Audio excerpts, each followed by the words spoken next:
مصطفیٰ صاحب آپ 2023 میں بتائیے، میدان پھر تو لگے آپ گا، کا اس کے فارغ ہوئی بعد کہانی فیصلہ تھی۔ ہوگا کہ تقدیر کس کے ہاتھ میں پاکستان کی مصطفیٰ صاحب سے پوچھیں کی ڈوریں جو ہے وہ صحیح۔ اللہ تعالیٰ دیتا ہے۔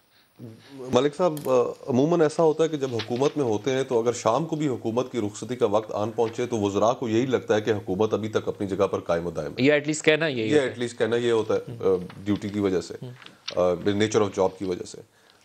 کوئی تو وجہ تھی کہ جس کی بنیاد پر عمران خان صاحب نے آج سے 2 دن پہلے انہوں نے کہا کہ اگر میں سڑکوں پر آ گیا تو میں پھر بہت خطرناک ہوں۔ وہ کس کو کہا تھا؟ وہ کس کو انہوں نے کہا؟ آپ کے خیال میں؟ میرے خیال میں تو اسٹیبلشمنٹ کے لیے ایک پیغام تھا۔ آپ کو نہیں کہا، نون لیگ کو نہیں کہا؟ ہمیں انہوں نے کیا خوف دلانا ہے؟ ہمیں انہوں نے جیلوں میں ڈالا، ہیروئن تک کے مقدمات بنائے۔ آصف زرداری صاحب کے جیل کے اندر کمرے میں جو فریج تھا جس کے اندر انسولین کی دوائی تھی وہ بھی انہوں نے وہاں سے اٹھا لیا۔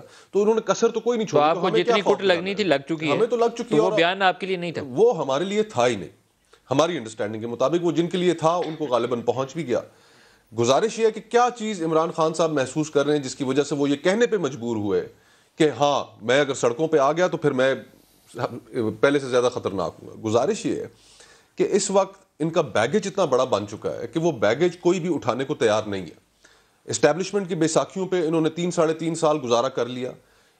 ہماری اکثریت اقلیت میں بدلی گئی۔ سینٹ کے الیکشنز آپ کے سامنے، آپ کہتے ہیں کہ اسٹیبلشمنٹ ان کا بوجھ اب نہیں اٹھائے گی، یہ آپ کہہ رہے ہیں؟ لاجیکلی پاسبل نہیں ہے۔ اگر وہ ان کا بوجھ مزید اٹھائیں گے تو دیکھیں کس بنیاد پر اس ملک کے عوام جس کرب سے گزر رہے ہیں، کیا وہ ان عوام کے سامنے فائرنگ لائن میں کھڑا ہونا چاہتے ہیں؟